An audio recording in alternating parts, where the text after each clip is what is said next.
Bonsoir à tous. Alors du coup, je vais structurer mon intervention en trois parties. On va d'abord voir des généralités sur la biodiversité, des définitions, voilà, pour qu'on soit tous d'accord sur ce que c'est. Ensuite, on va parler des leviers qu'a une commune pour lutter contre l'érosion de la biodiversité et favoriser la nature en ville. Et moi, je terminerai par quelques petits exemples avant de céder la parole à mes collègues sur l'étude de cas, la piscine Béliard. Donc la biodiversité, donc tout le monde a une vague idée de ce que c'est, mais en fait la définition, elle est très précise. La définition scientifique, ce sont deux notions concomitantes. C'est d'abord la première notion, l'ensemble de diversité en gènes, en espèces ou en écosystème d'un site ou d'un milieu. Donc 3 niveaux d'échelle. Au niveau écosystémique, c'est des milieux désertiques, des milieux forestiers, des milieux aquatiques, donc les différents écosystèmes. Au sein de ces écosystèmes vivent différentes espèces, donc là on est au niveau de la biodiversité spécifique. Et après, au sein même des espèces, vous avez une diversité génétique. Donc là, sur le tableau, je vous ai montré pour une espèce donnée d'escargot les différents morphotypes qu'on peut obtenir, mais chez l'espèce humaine, l'exemple, c'est la couleur des yeux, la couleur de la peau, etc. etc. Et donc, c'est cet ensemble de diversité. La deuxième notion, c'est l'interrelation des espèces entre elles et avec leur milieu. Et donc, ce sont deux notions indispensables pour qu'on rentre dans un jeu de biodiversité. Et souvent, l'aspect interrelation des espèces entre elles et avec leur milieu est oublié dans ce qu'est la biodiversité. Donc, cette biodiversité, pourquoi on s'y intéresse? Eh bien, parce qu'elle nous rend des services. Sans elle, il n'y a pas beaucoup d'écosystèmes qui peuvent fonctionner. Et ces services, on les a regroupés sous le nom de services écosystémiques. Donc, il y en a 4. Donc, vous avez le premier, les services de soutien.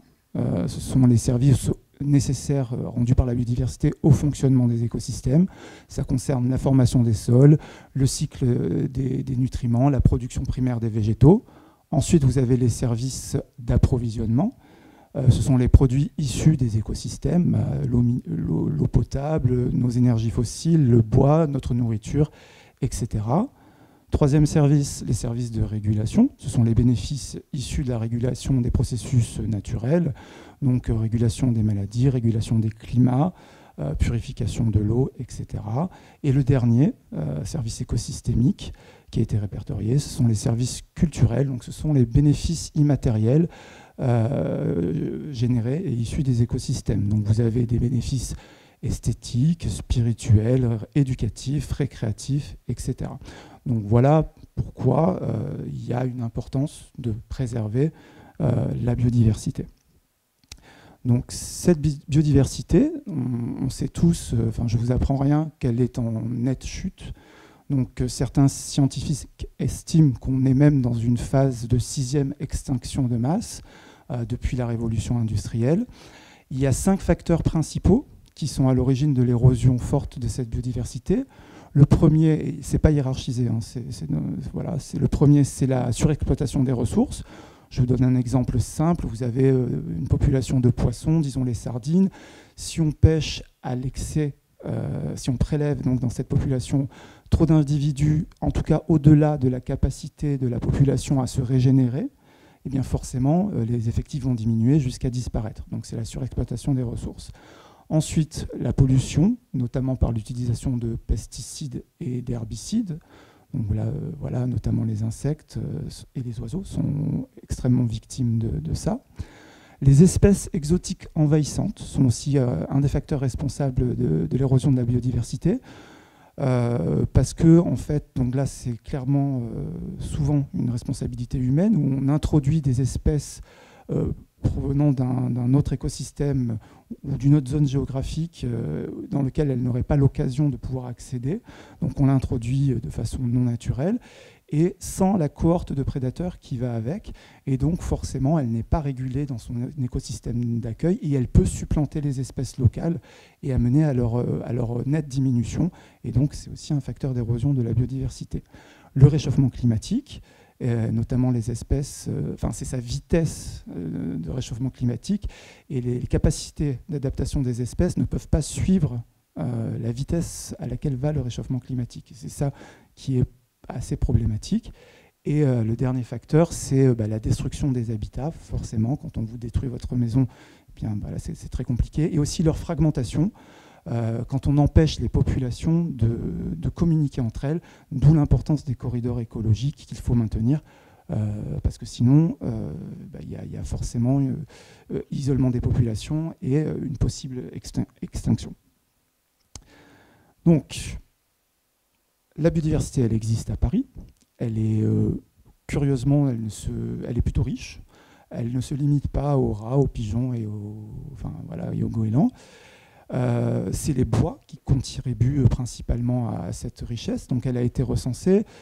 Vous voyez, alors, j'arrive pas à lire, je suis désolé. Vous voyez qu'il y a 830 espèces dans la flore. Il y a pas mal d'espèces de champignons. La faune, c'est 1618 espèces. Donc, pas mal d'oiseaux, pas mal d'insectes, pas mal de mammifères. Il y a des batraciens, il y a des poissons. Tous les groupes sont pratiquement représentés. Donc, elle est conséquente à Paris, cette biodiversité. Mais malheureusement, comme partout ailleurs, eh bien, c'est constaté qu'elle s'érode. Vous voyez que la région, alors ça c'est une étude de l'Agence régionale de la biodiversité, la région a perdu 1/5 de ses populations d'oiseaux en 13 ans. Je crois que c'était une étude qui date de 2019 ou 2020, donc c'est même plus que 13 ans. Et en milieu urbain spécifiquement, par exemple sur Paris, les dernières années, il y a 75% des populations de moineaux qui ont disparu. En milieu urbain, il y a quand même quelque chose qui va dans le bon sens, c'est que les plantes qui sont observées dans les interstices urbains, donc pieds d'arbres, murs, toits, elles ont progressé de plus de 90%, et c'est probablement concomitant avec la loi Labbé qui interdit les municipalités, enfin les collectivités territoriales, d'utiliser des pesticides en gestion de leur territoire. Donc sur ça, c'est plutôt pas mal. Donc, on voit la biodiversité, elle a tendance à s'éroder. Donc, que peuvent faire les pouvoirs publics pour lutter contre cette érosion, puisqu'elle nous rend des services, cette biodiversité. Donc, il y a 3 niveaux. Il y a au niveau de l'État, au niveau de la région et au niveau municipal. Et c'est sur ce niveau-là qu'on va s'arrêter. Donc, l'État, eux, ils vont gérer des enjeux nationaux. Ils ont des leviers comme la loi. Donc, j'ai mis la loi ERC, c'est la séquence éviter, réduire et compenser, le plan biodiversité national et bien d'autres. Ensuite, à l'échelle régionale, la région produit aussi des documents qui doivent être compatibles avec ceux de l'État. Et à son niveau, c'est le schéma régional de cohérence écologique, le SRCE, ou les SCOT, schéma de cohérence territoriale. Et après, au niveau municipal, donc la ville de Paris, entre autres, fait aussi ses propres documents qui doivent être compatibles avec ceux de la région. Et donc, il y a les plans locaux d'urbanisme, le plan de biodiversité, mais bien d'autres. Donc, pour la ville de Paris, je vais vous parler de quelques exemples de leviers qui sont pris, et particulièrement via le biais de la construction publique. Donc, je vais vous parler du plan local d'urbanisme bioclimatique, du plan biodiversité, alors le 2025-2030, la stratégie résilience avec les cours Oasis, et après, on va encore zoomer davantage au niveau juste d'une opération, les différents outils, et en particulier les labels biodiversité, pour livrer des opérations avec un potentiel biodiversité le maximum possible. Alors, le plan d'urbanisme bioclimatique de Paris. Donc ça tombe bien, il a été voté de mémoire mercredi. Voilà, donc cette semaine. Donc spécifiquement dans la construction, il amène des exigences. Alors je vous donne quelques exemples, hein, c'est absolument pas exhaustif. Par exemple, sur les espaces libres de construction, le PLU va, en construction neuve, imposer un minimum de surface libre de construction, environ 25% de la parcelle. Il va demander à ce que ces espaces libres de construction soient principalement perméables et avec de la pleine terre. Il va demander que cette pleine terre soit végétalisée, que cette végétalisation contienne à minima 50% d'espèces régionales. Il va demander, lorsqu'il y a des arbres déjà présents, que la norme soit de les conserver. Et lorsqu'on est obligé de les abattre, pour X raisons, il y a une obligation de compensation. Donc déjà, voilà, c'est ce qui n'existait pas au précédent PLU. Sur le bâti, Donc là, on était sur les espaces libres de construction. Sur le bâti, le PLU bioclimatique, il va demander d'avoir un indice de végétalisation du bâti. Ça s'appelle l'IVB. Donc concrètement, ça va obliger les conceptions à végétaliser le bâti avec plus ou moins de surface et plus ou moins de qualité de toiture terrasse végétalisée ou de murs végétalisés. Donc voilà, ça c'est des exemples. Premier levier, le PLU bioclimatique, enfin les PLU. Deuxième levier, donc la ville de Paris a depuis quelques années des plans biodiversité. Actuellement, on est sous le plan 2018-2024. Bientôt arrive le 2025-2030. Lui aussi, il a des préconisations dans la construction. Et donc, ces préconisations, ça va être d'utiliser le Biodiv Score. Le Biodiv Score, c'est un outil d'aide à la conception et de mesure du potentiel biodiversité, donc créé en interne par la direction des espaces verts et de l'environnement. Donc le plan de biodiversité va nous demander à chaque opération d'utiliser ce Biodiv Score. Ensuite, ce plan biodiversité, c'est un peu la prolongation et la continuité du PLU bioclimatique. Sur les espaces libres de construction, il va demander de développer les haies champêtres notamment, de développer aussi spécifiquement dans la strate arborée, d'avoir plus de 50% d'espèces d'arbres d'origine d'origine française. Donc le PLU, c'était 50% d'espèces régionales sur la palette globale. Le plan biodiversité affine la demande sur la strate arborée. Et sur le bâti, c'est pareil. Les toitures terrasses végétalisées sont préconisées et le plan demande, au-delà du PLU, de mettre des installations pour la faune, par exemple des nichoirs, des bûches de bois, etc., pour les insectes. Donc ça reprend le PLU bioclimatique et ça va au-delà. Et ensuite, vous avez cette fois-ci au niveau d'une opération, donc là, non, pardon, je saute une étape. Il y a la stratégie résiliente, ça c'est important, de la ville de Paris. Donc c'est une stratégie qui vise à la résilience des milieux urbains face au changement climatique. Et il y a spécifiquement l'action 10 qui va favoriser la biodiversité et qui est transformer les cours d'école parisiennes, des maternelles, élémentaires et collèges en cours dites oasis. Donc grosso modo, ça consiste à débitumer au maximum le sol, le végétaliser, permettre le cycle de l'eau, mais pas que, ça parle aussi des usages, mais là je ne vais pas en parler parce que du coup ça ne parle pas de biodiversité. Donc ça c'était pour le règlement et les différents plans. Maintenant on va passer aux outils, donc, et en particulier les labels biodiversité et le label biodiversity. Donc les outils, c'est spécifique à une opération. Soit on rentre dans le processus, soit on ne rentre pas. C'est au choix finalement de ceux qui vont décider d'une construction. Donc le label biodiversity, c'est un outil qui va finalement permettre de livrer une opération avec un maximum de potentiel biodiversité. C'est probablement l'outil qui va le plus loin dans la prise en compte de la biodiversité dans un projet.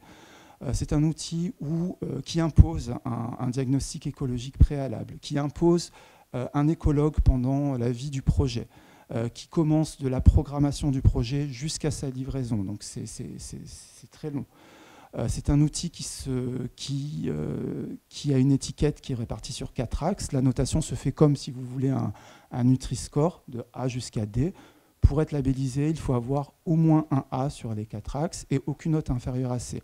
Et ces 4 axes s'adressent aux différents acteurs d'un projet de construction. Le premier axe, c'est l'axe de la maîtrise d'ouvrage, donc de celui qui fait la commande, avec tous les éléments programmatiques qu'il va incrémenter dans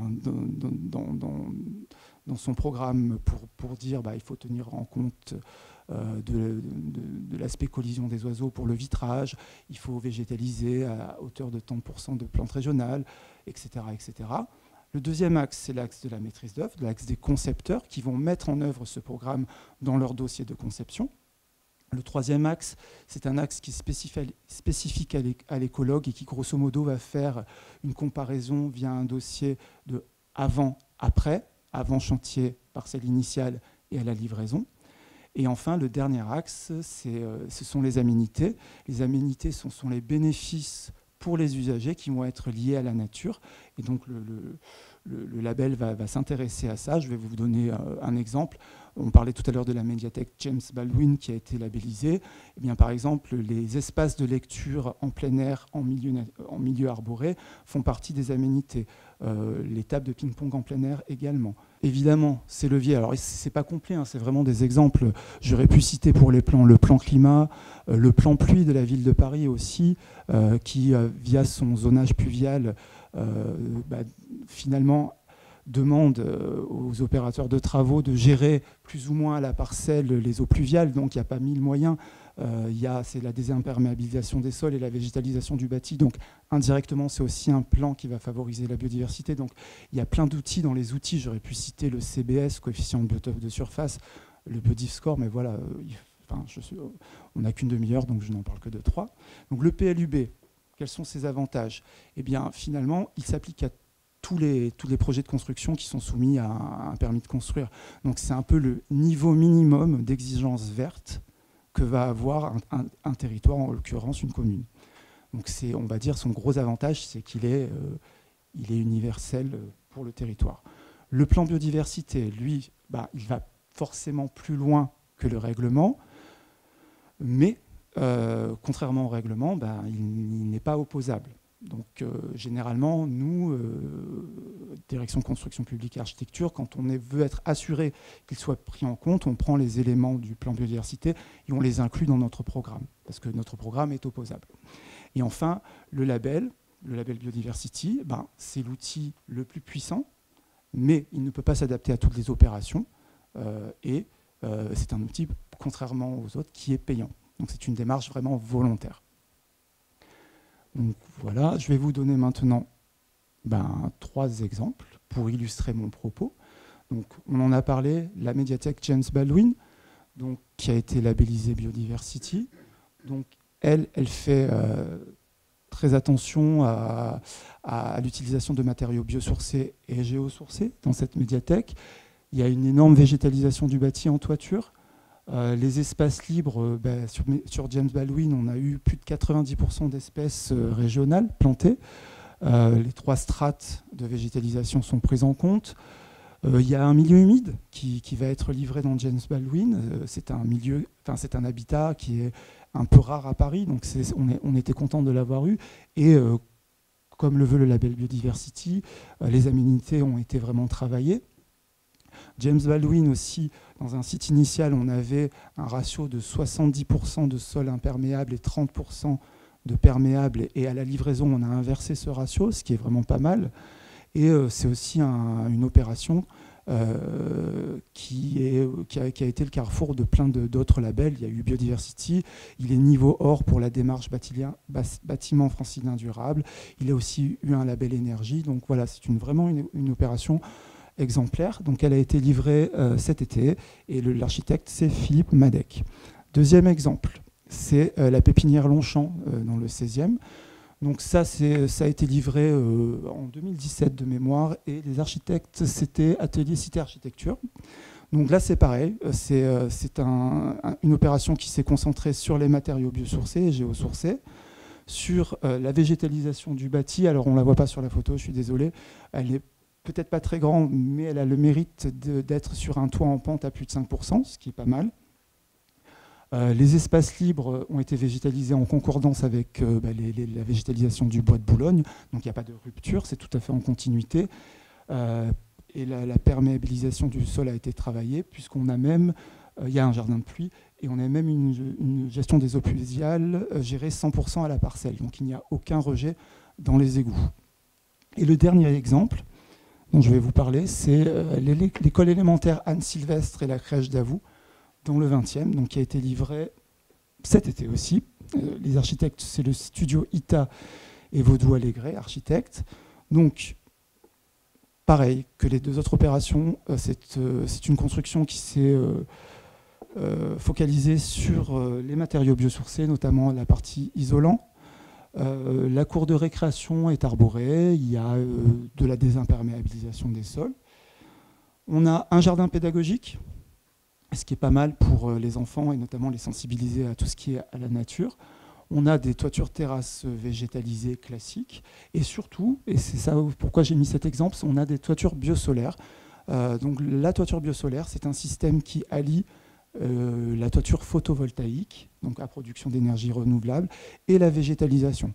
Donc le principe, c'est que votre panneau solaire est surélevé d'environ 20 cm et qu'en dessous et sur les côtés, il y a de la végétalisation. Et les deux travaillent en synergie, c'est-à-dire qu'en période de forte chaleur, l'évapotranspiration des végétaux va permettre le rafraîchissement des panneaux et lui donner un rendement supérieur d'environ entre 5 et 8% par rapport à une toiture solaire classique. Donc voilà, c'est le système, on va dire, idéal qui allie production d'énergie renouvelable et végétalisation du bâti. Et j'en ai fini pour ma partie, et donc on va passer à l'étude de cas, Lélia. Merci beaucoup.